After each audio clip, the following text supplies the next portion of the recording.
Mesdames et messieurs, bonsoir et bienvenue dans cette nouvelle édition sur Télé Djibouti, au sommaire de l'actualité.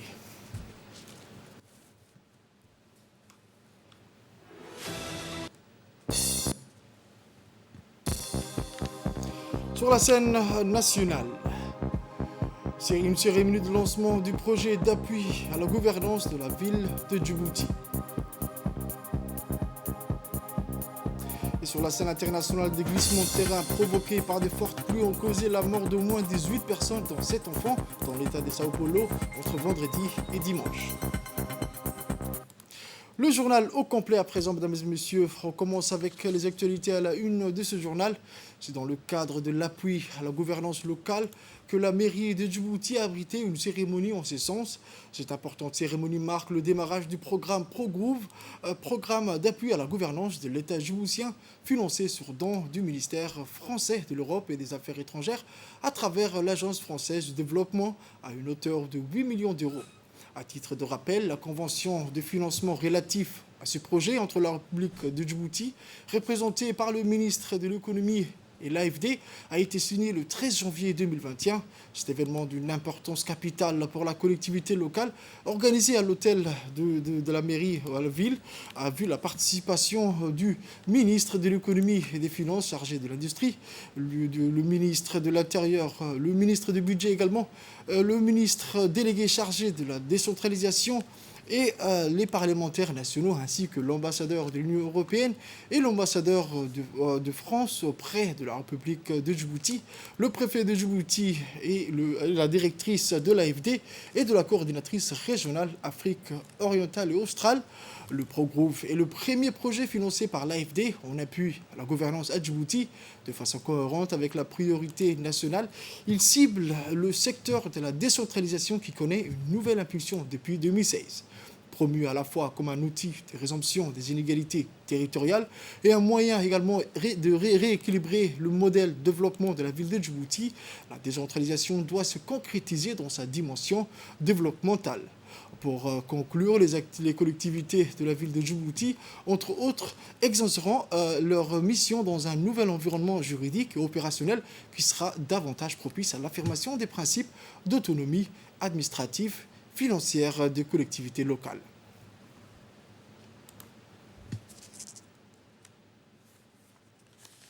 C'est pour moi, comme toujours, Madame la maire, un plaisir et un honneur que d'être parmi vous pour appuyer le développement de la démocratie locale à Djibouti.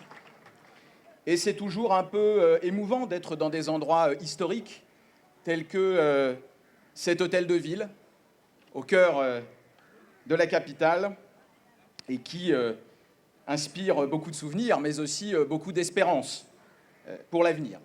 Il y a exactement un an, nous étions peu ou prou rassemblés autour de la signature de la convention de financement, à l'époque, entre le ministère des Finances et l'AFD pour la mise en œuvre, pour le lancement de ProGouv. Ce financement est aujourd'hui rétrocédé par l'État djiboutien, la mairie de Djibouti, en tant que maître d'ouvrage.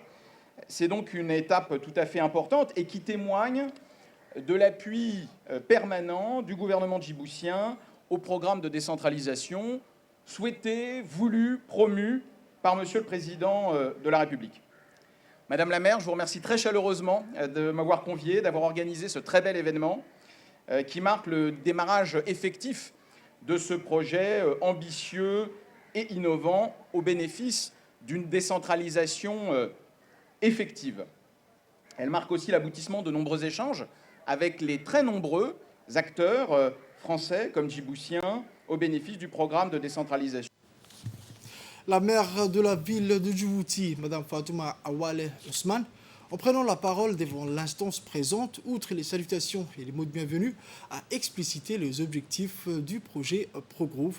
On écoute la maire. L'honneur me choisit de prendre la parole devant vous pour procéder au lancement officiel du projet d'appui à la gouvernance de la ville de Djibouti en abrégé ProGouv. En premier lieu, permettez-moi de vous accueillir au nom du conseil de la ville de Djibouti et à mon nom propre à l'hôtel de ville. Ce bâtiment historique fait partie du patrimoine architectural de la ville de Djibouti qui est situé sur la place du 27 juin. Je voudrais tout d'abord, au nom de toute la population de la ville de Djibouti, vous remercier d'avoir bien voulu prendre part à cette cérémonie.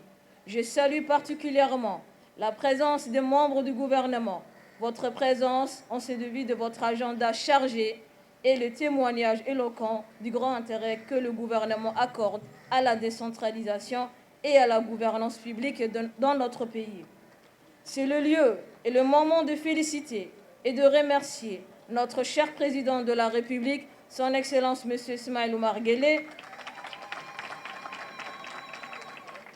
pour tout ce qu'il fait et continue de faire pour hisser notre nation au rendez-vous du développement en général et du développement local en particulier. La signature de la convention de rétrocession de subventions entre la République de Djibouti et la mairie de la ville de Djibouti est une éloquente illustration de mes propos.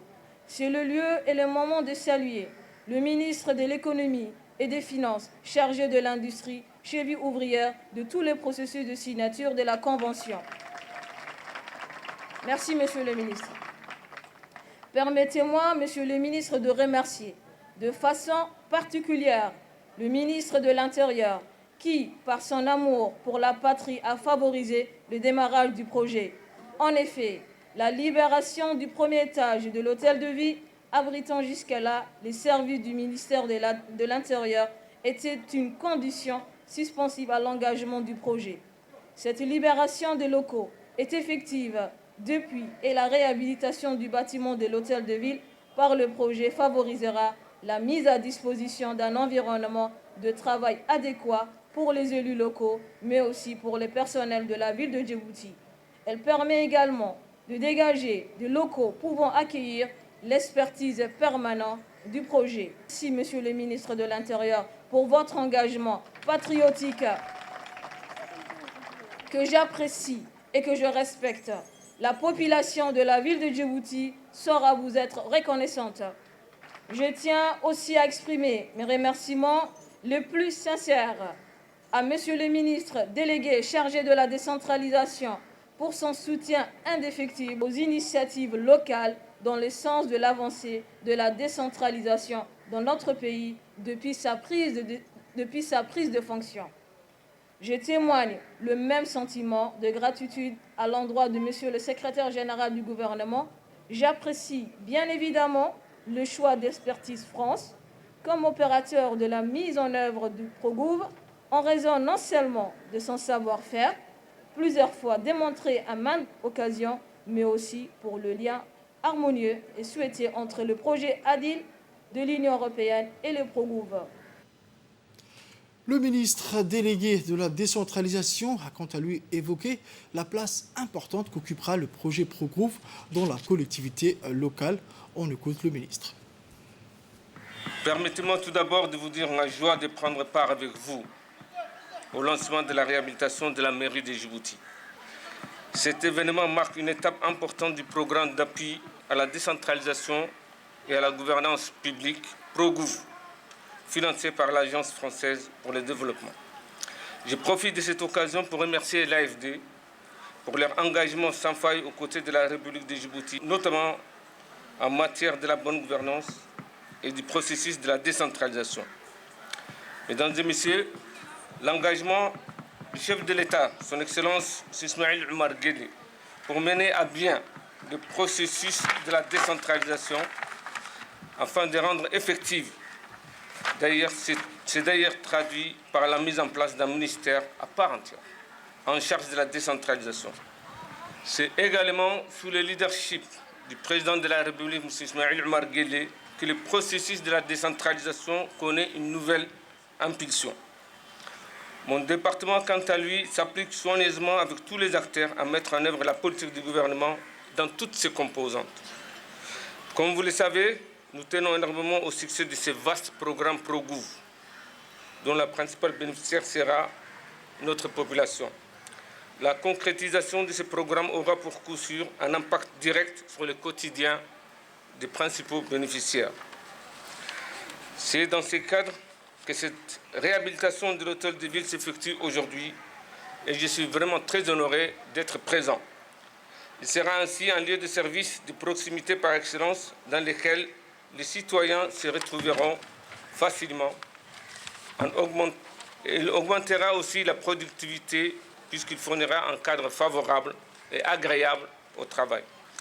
Je voudrais en cette occasion saluer le dévouement et l'engagement de la maire de la ville de Djibouti, Mme Fatma Awale Ousmane, pour avoir contribué à faciliter le quotidien de la population en créant une proximité entre les administrés et l'administration. Le ministère de la décentralisation reste toujours aux côtés de la mairie de Djibouti pour lui apporter tout soutien nécessaire dans l'accomplissement de sa mission. À son tour, le ministre de l'économie et des finances chargé de l'industrie et le ministre délégué chargé de la décentralisation se sont tour à tour exprimés et ont vanté l'importance de ce projet pour la municipalité et son impact sur la gouvernance locale. On écoute son Excellence M. Ilyas Moussa Dawale. C'est l'aboutissement d'un travail dans le cadre du projet ProGouv. Mais j'ai cru comprendre aussi que c'est votre anniversaire, Madame la maire.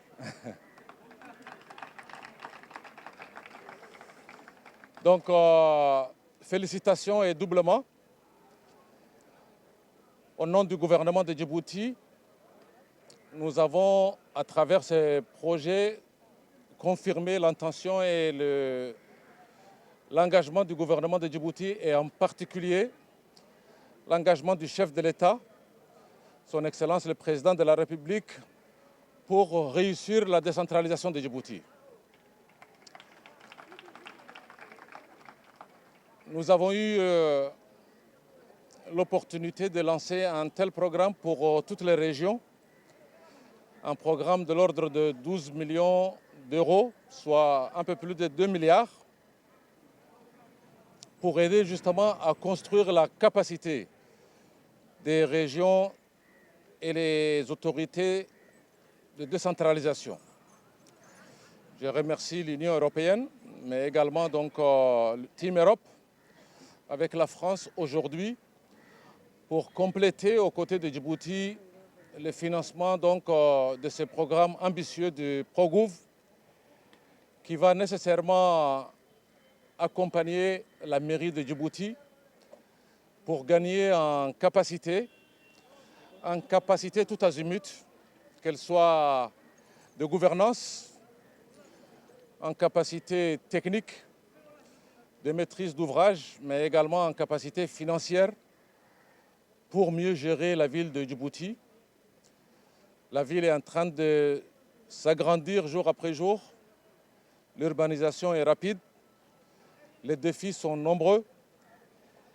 Et le gouvernement tout seul ne pourra pas faire face. Donc on a besoin de la qualité au niveau de la mairie, au niveau des communes, et de répondre aux aspirations de nos populations, de nos compatriotes. C'est de cela qu'il s'agit. Aujourd'hui, avec ce projet, nous allons pouvoir décliner quelques projets qui seront directement gérés par la mairie de Djibouti, par les communes. En marge des interventions, la cérémonie riche en couleurs s'est clôturée par la signature du contrat de prestation entre la mairie de Djibouti et Expertise France.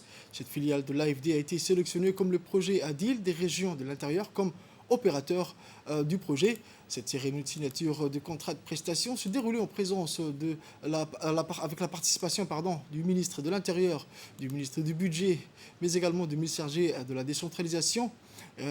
La photo de famille a clôturé cette cérémonie. Autre actualité de ce journal, une forte délégation de la police éthiopienne est actuellement en mission de travail dans notre pays. C'est dans ce cadre que la délégation de la police éthiopienne, conduite par le directeur général de la police nationale, le colonel Abdoulaye Abdi Farah, a été reçue ce matin par le ministre de l'Intérieur, M. Saïd Nour Hassan. Les discussions entre le ministre et la délégation éthiopienne ont principalement porté sur le renforcement de la coopération entre les deux institutions de police de nos deux pays respectifs, la sécurité transfrontalière et le partage de connaissances entre nos deux polices ont été au menu des échanges.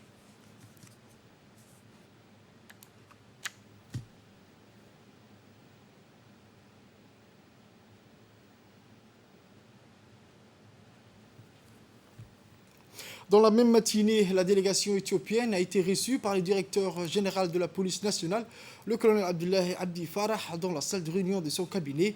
Plusieurs sujets d'intérêt commun ont été abordés. Cette mission de travail de la délégation de la police éthiopienne s'inscrit dans le cadre de la mission en place d'une force de police commune pour renforcer davantage la sécurité de nos frontières. Cette visite de travail de la délégation éthiopienne fait suite au récent déplacement du directeur général de la police nationale en Éthiopie. Elle a pour principal objectif de mettre sur pied les jalons d'une coopération efficace et efficiente dans le domaine de la sécurité de nos deux pays.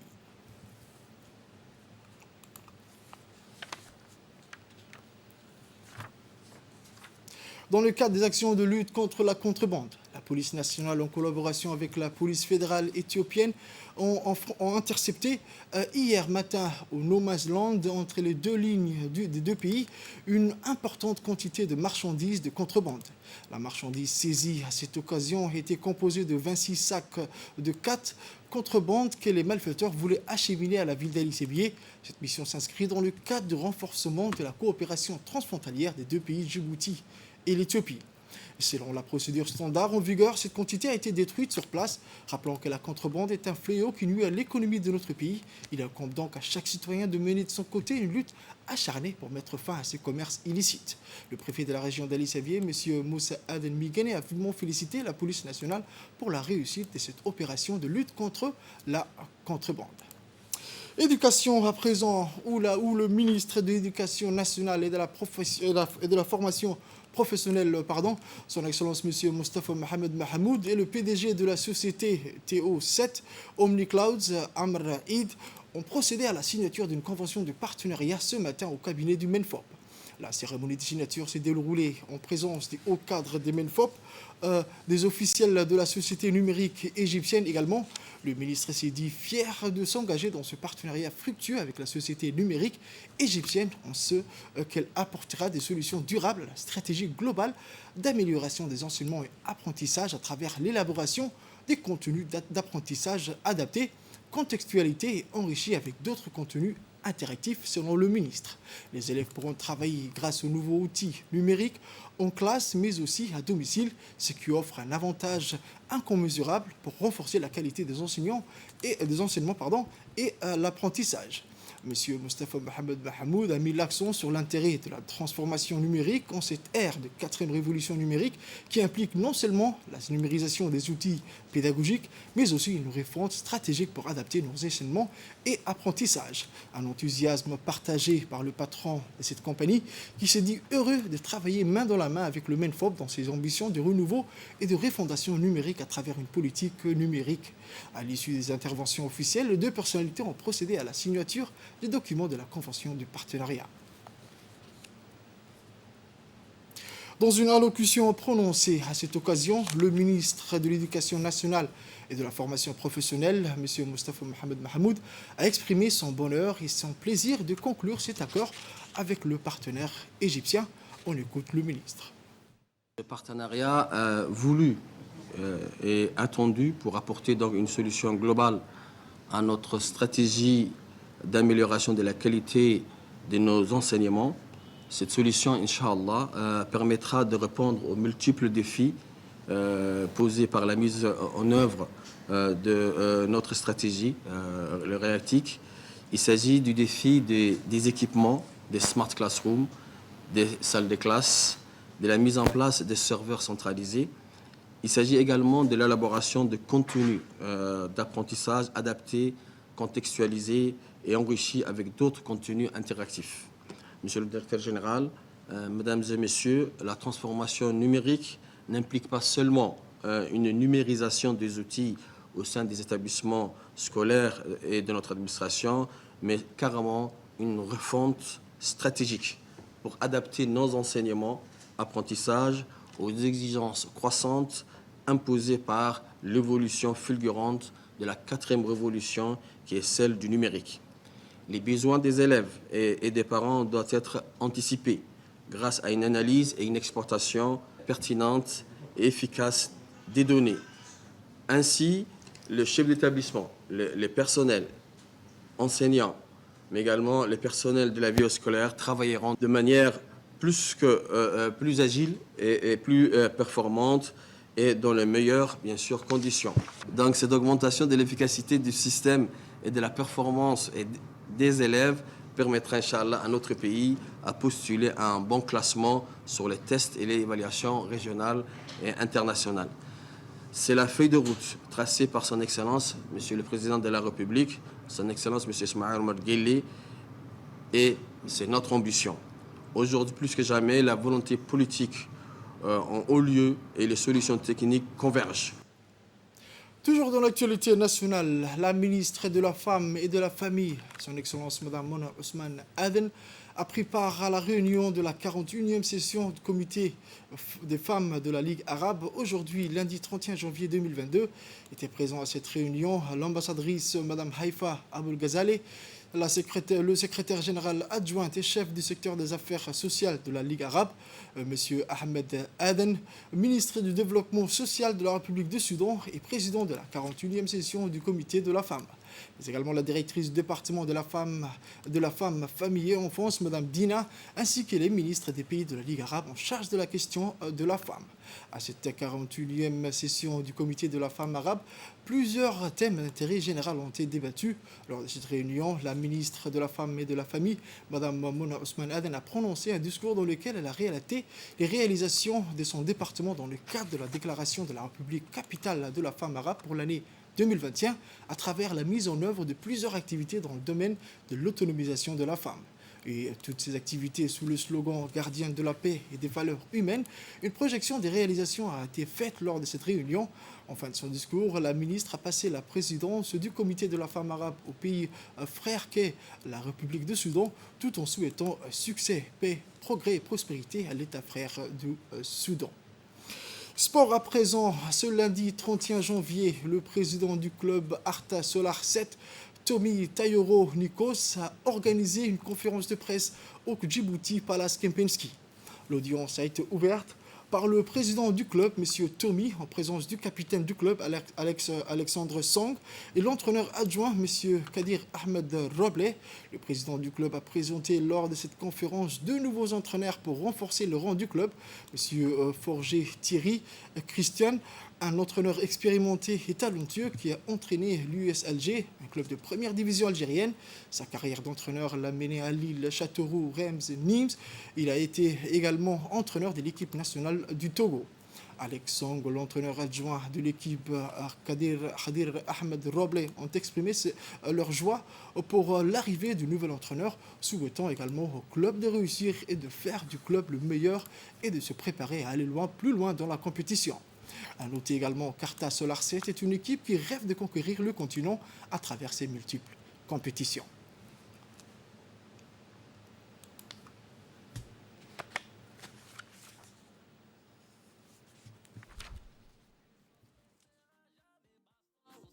Je remercie d'abord le président qui a fait tant pour l'équipe et qui m'a toujours honoré étant staff. Bon, ça fait déjà 4 années. Donc l'honneur revient toujours à lui et l'ensemble de l'équipe. Je veux l'accueillir, le coach Roger, c'est déjà une fierté. Et de travailler avec lui aussi, c'est une joie pour moi. Une joie pour moi parce que on ne finit jamais d'apprendre. Donc moi, je suis jeune, j'aime le métier et je vais apprendre de lui. On a une équipe qui veut aller loin, qui veut faire quelque chose, tant national qu'international. Vous avez la chance d'avoir un monsieur comme le président qui veut faire grandir le football à Djibouti, parce que s'il n'était pas là, c'est que je ne serais pas venu ici. Et mon fils aujourd'hui, il a la chance, il est à Djibouti, il joue à une équipe de 3e division d'Arta Solar. Je pense qu'avec ce que j'ai dit le premier jour que je suis arrivé, que le président est en train de mettre, c'est quelque chose de fantastique. C'est de fantastique. Je l'ai dit quand je suis arrivé, regardez aujourd'hui les joueurs djiboutiens même qui jouent à Arta Solar. Ce n'est pas les mêmes joueurs. Par rapport à l'an dernier, cette année, ça progresse. Et aujourd'hui, on a un nouveau staff. Ils sont venus pour travailler, pour faire améliorer les choses encore à Djibouti. Donnez-leur le temps de pouvoir travailler. Vous allez voir, moi j'ai la chance de connaître un peu ce qu'ils font. Et je vous dis, vous allez voir le football djiboutien dans quelques mois. Aujourd'hui, le championnat djiboutien a progressé énormément. Énormément. Donc c'est sur ça qu'on dit le football va progresser. En voulant toujours donner le meilleur de soi, ça va progresser. Et nous allons les amener à pouvoir progresser. Dans un discours, le nouvel entraîneur principal a exprimé sa joie pour l'accueil chaleureux qui lui a été réservé et a souligné sa bonne volonté à travailler et faire progresser le club et a dit également qu'il était honoré d'entraîner cette équipe ambitieuse. On écoute. D'abord, je voudrais remercier le président Taïro de m'avoir choisi. Sans lui, je ne serais pas là pour vous parler. Donc très content de retrouver l'Afrique pour travailler. Ma démarche, elle est simple. Faire gagner Arta Solar 7. Comment? Avec aussi Bouziane qui est venu m'accompagner, qui est un grand technicien que vous allez découvrir, qui a une grande expérience. Et aussi les joueurs. Alex est là. Donny est là. Je pense qu'on a une chance d'avoir ces joueurs présents, des grands joueurs, qui vont pouvoir nous donner une orientation de ce qu'est le haut niveau. Alors qu'est-ce que le haut niveau pour moi? C'est simple, c'est travailler. Avoir la volonté d'être meilleur demain, c'est essentiel. Dégager une force collective. Seul, je ne suis rien. Avec mon staff, je suis un peu meilleur. Et forcément, avec le soutien du président, on sera, dans les jours à venir, je l'espère, invincible. Pour sa part, le président du club Arta Solar 7, M. Tommy Taïro, a félicité le nouvel entraîneur tout en espérant continuer à renforcer l'équipe, améliorer les techniques de jeu de l'AS Arta Solar 7 afin que cette jeune équipe devienne invincible dans les tournois internationaux de football. Tel est l'un des objectifs qui s'est fixé le président de ce club djiboutien. On écoute le président du club. Pour pouvoir être un club reconnu devant la scène internationale, je pense qu'au niveau national, on fait aussi le maximum. Donc, dû au palmarès qui commence à s'étoffer aujourd'hui, en ayant gagné la Coupe de Djibouti 4 fois de suite, c'est quelque chose dont on est vraiment très fier. Mais maintenant, le club demande à grandir. Donc, pour pouvoir grandir en ayant des joueurs de qualité, notamment comme les joueurs qui nous ont rejoints la saison précédente, nous avons ressenti une amélioration nette par rapport à nos joueurs djiboutiens ici, qui ont très bien progressé. Je pense que ça s'est ressenti même à un niveau national avec l'équipe nationale de Djibouti qui s'est pas mal défendue contre des grandes équipes internationales pour la qualification de la Coupe du Monde. Dans les prochaines années à venir, on va pouvoir faire quelque chose de très bien. C'est-à-dire au niveau de nos championnats, au niveau de nos équipes aussi nationales qui ont eu aussi une nette progression. Pour pouvoir faire des grandes choses, il faut des grandes personnes. Je pense qu'au niveau des joueurs, nous avons ce qu'il faut. Au niveau des joueurs locaux, nos joueurs djiboutiens qui sont là, qui sont très techniques et très vifs et qui produisent un bon jeu. Avec le renforcement avec des joueurs professionnels de qualité qui nous ont rejoints. Vous connaissez déjà les noms. Il ne manquait plus qu'un bon coach. Un coach qui suit la même politique du club, c'est-à-dire faire progresser les joueurs avant tout, produire un bon jeu. Place à présent à la conférence de presse au Djibouti Palace Kempinski, dans laquelle les personnalités ont répondu aux questions posées par les journalistes qui étaient présents. À tour de rôle, ils ont expliqué en détail les missions et les objectifs, mais aussi les futurs projets. De rappeler vos ambitions au niveau régional et international. Donc, est-ce le choix qui vous a amené à faire signer M. Terrick Froger, qui a vraiment des palmarès et des statistiques au niveau régional et international? Donc, c'est ça qui vous a vraiment poussé à faire signer M. Terrick. Merci. Poussé à ce que M. Thierry Froger puisse venir nous rejoindre. Déjà, c'est au niveau de son expérience. C'est un entraîneur très expérimenté. Moi, j'ai pour habitude de pouvoir avancer, faire avancer l'Afrique avec ma modeste personne. Et le TP Mazembe, c'est un des clubs qui nous a honorés au niveau du continent africain. Il a entraîné le TP Mazembe, donc pour moi, c'était quelque chose de bien. Et c'est quelqu'un qui connaît l'Afrique, c'est quelqu'un qui connaît notre façon de fonctionner. C'est quelqu'un qui a de grandes ambitions, qui aime le football, qui aime le jeu, et un grand tacticien. Donc il est là pour nous apprendre ça. Qu'est-ce que le président Taïro a dit vous dire pour vous convaincre de venir à Djibouti? Quand vous avez une personne comme ça qui pourrait faire bien autre chose, qui s'investit pour la jeunesse, qui s'investit pour le football, qui fait progresser, donc étant de nature curieuse et aimant le football, je me suis dit il faut le faire. En tout cas, tu as envie et après tu regardes ce que le président a fait. Il a fait venir des grands joueurs. Donc forcément, si eux sont venus, c'est que c'est très intéressant pour évoluer. Et puis c'est surtout la direction. Voilà, sa direction, c'est vers le haut. Donc moi, j'ai toujours aimé les gens qui regardaient vers le haut et pas qui regardaient leurs chaussures. Monsieur, si vous vous expliquez en un seul mot, quel est votre style de jeu? C'est d'avoir le ballon. Donc la possession est importante. La possession est importante pour gagner les matchs. La possession est importante pour gérer les matchs. Et encore une fois, donner du plaisir aux gens, parce que le sport, et en particulier le football, c'est donner du plaisir. Ça n'empêche pas d'avoir toujours une idée de résultat. Parce que derrière tout ça, il faut des résultats. C'est le marqueur de tout compétiteur. Sport, toujours cap vers Ouganda.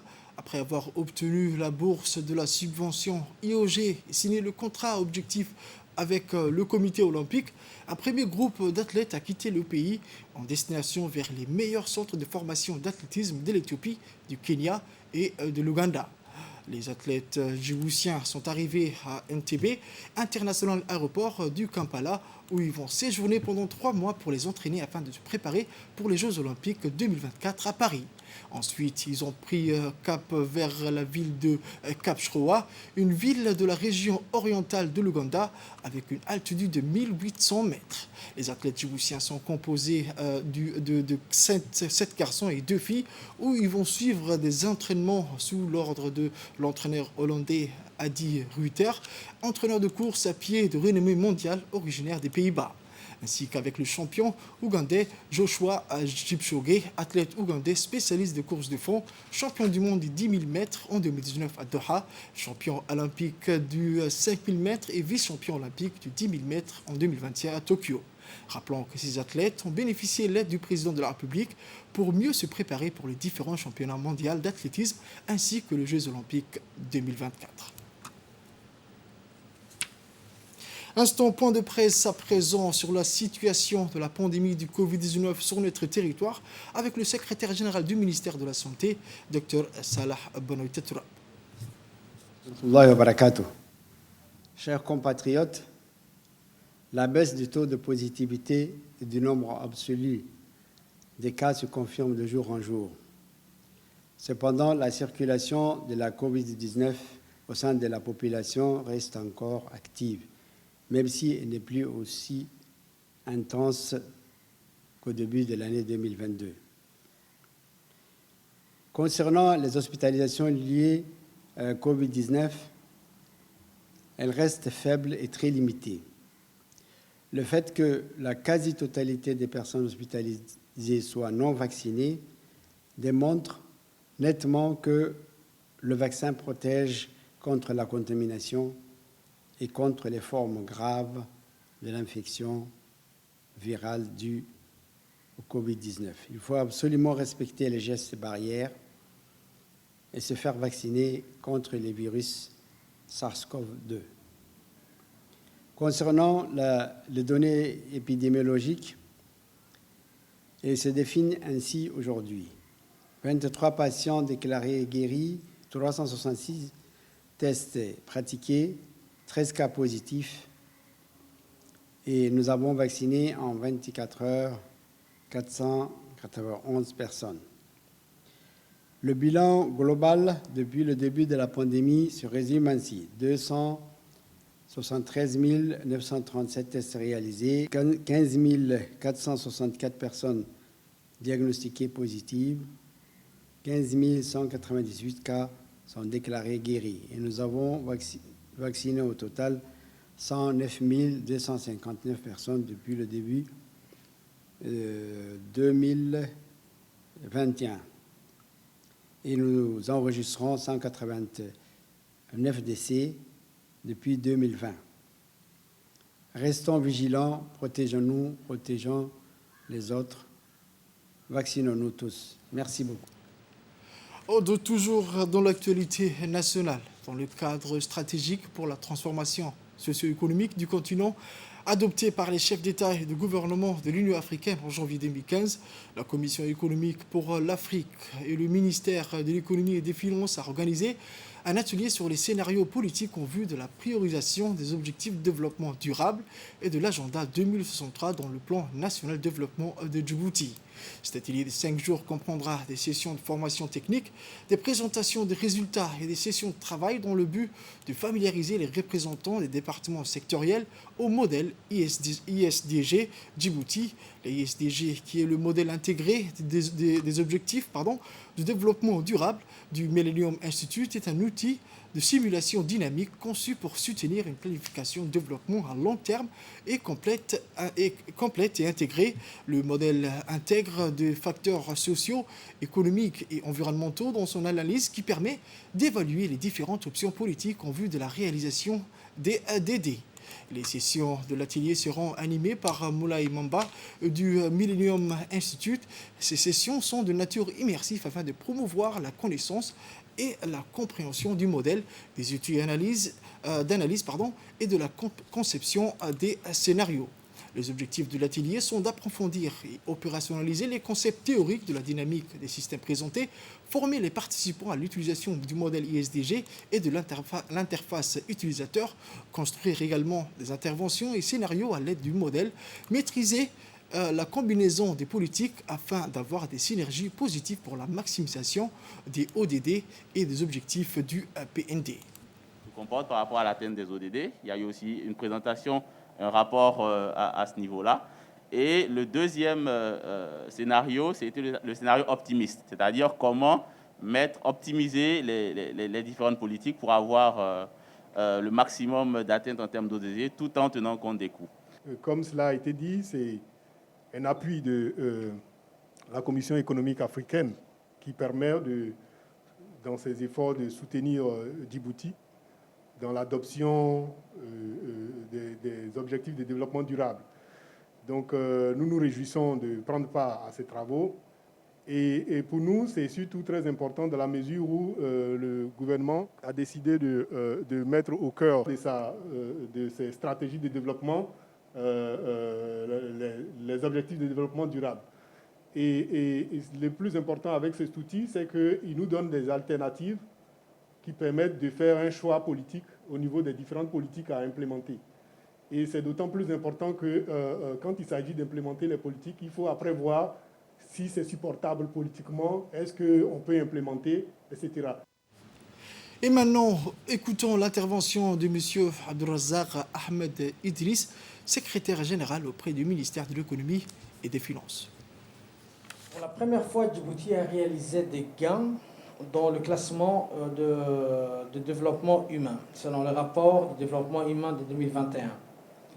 Le deuxième plan de la vision 2035 intitulé Djibouti ici 2020-2024, adopté au Conseil des ministres en novembre 2021, est aussi aligné sur l'agenda 2030. Il se décline en 3 axes et des axes transversaux. Ces 3 axes centraux sont l'inclusion, la connectivité et les institutions. Et c'est assorti d'un cadre de résultats aligné aux priorités aux ODD et à l'agenda 2063. Il comprend 208 indicateurs, dont 143 indicateurs ODD pour la réalisation des 55 cibles prioritaires qui orientent la politique nationale vers un développement inclusif et durable.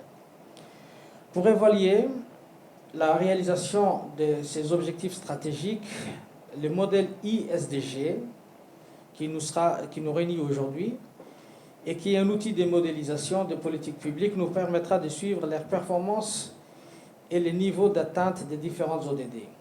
C'est une première dans notre pays et il vient à point nommé pour la mise en œuvre de notre programme de développement d'ici 2024, car il s'agira du paramètre pour apprécier l'efficience de nos politiques publiques afin de corriger les cas échéants nos interventions en cas d'inefficacité au moment opportun. Cela nous conduira également à la qualité de gouvernance que nous recherchons. Dans la journée du jeudi 27 janvier 2022, le centre d'instruction navale de la garde-côte djiboutienne a abrité une cérémonie de clôture d'une formation intitulée « Technique d'arrestation » dont ont bénéficié les membres du groupe d'intervention rapide de la garde-côte et dispensée par des instructeurs et des experts de la garde-côte japonaise. Le colonel Waïs Omar Bogore, commandant de la garde-côte, a ainsi accueilli le représentant de la JICA à Djibouti, M. Masayuki, ainsi que l'amiral Kagami et d'autres représentants japonais qui ont pris part à cette cérémonie. Cette formation est un nouveau témoignage des efforts mis en place pour renforcer le développement des capacités opérationnelle de la garde-côte djiboutienne. Le groupe d'intervention rapide de la garde-côte dont les agents bénéficiaient de cette formation est une unité d'élite destinée aux interventions dans le cadre de la lutte contre la piraterie et le terrorisme en mer. La cérémonie s'est terminée par les remises des certificats aux participants qui ont bénéficié de cette formation.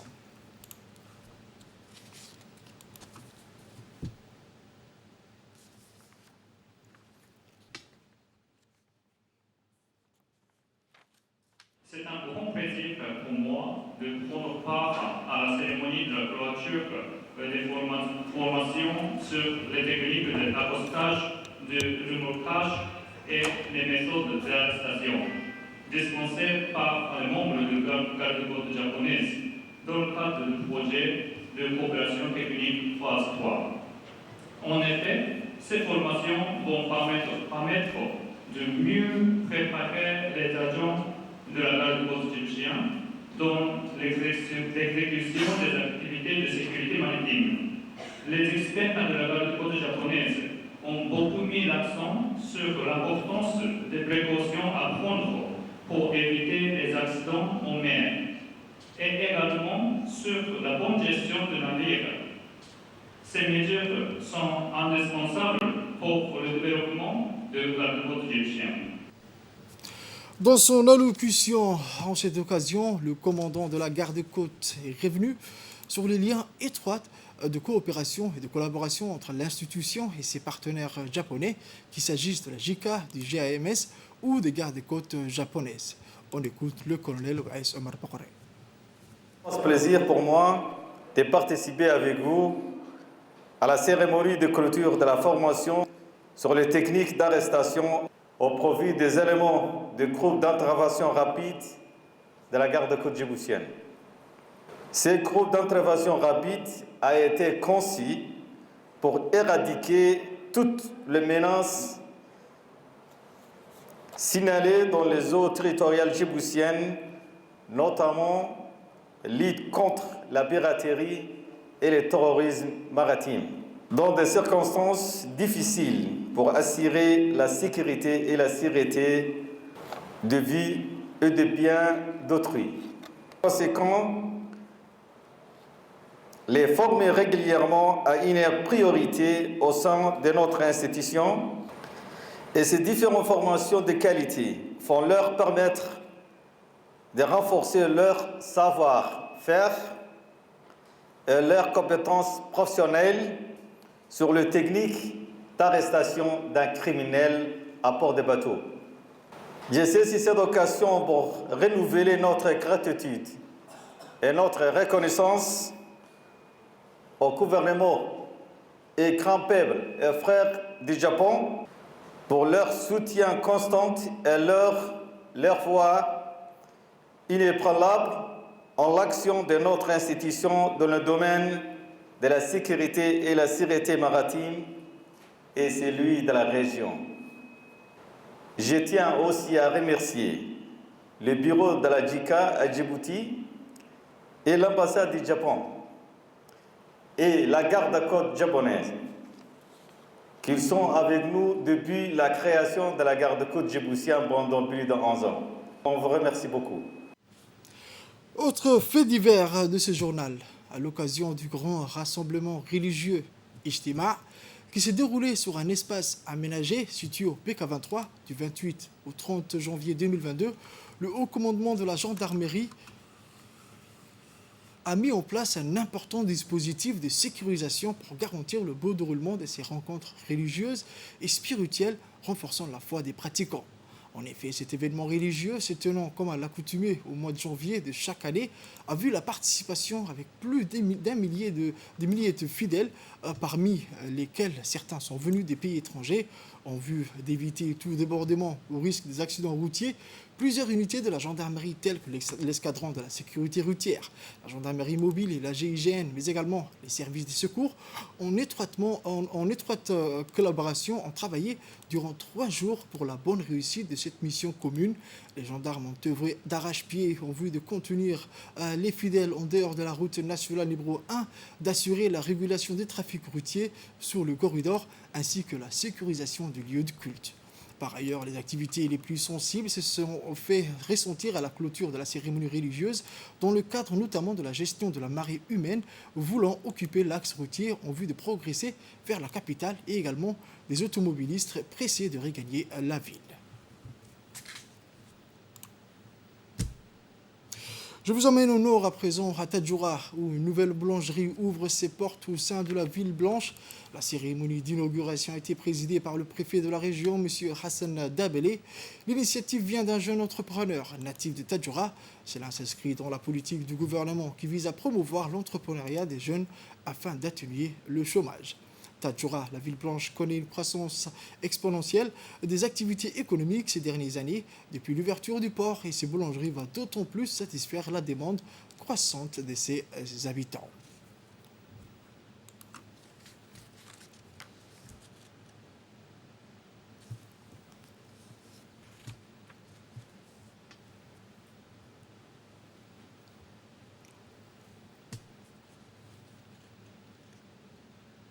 Et enfin, sur la scène internationale, je vous disais dans le titre, au moins 18 personnes ont perdu la vie à la suite des fortes pluies qui se sont abattues entre vendredi et dimanche sur l'État de Sao Paulo, dans le sud-est du Brésil, provoquant des glissements de terrain, ont annoncé dimanche 30 janvier les autorités.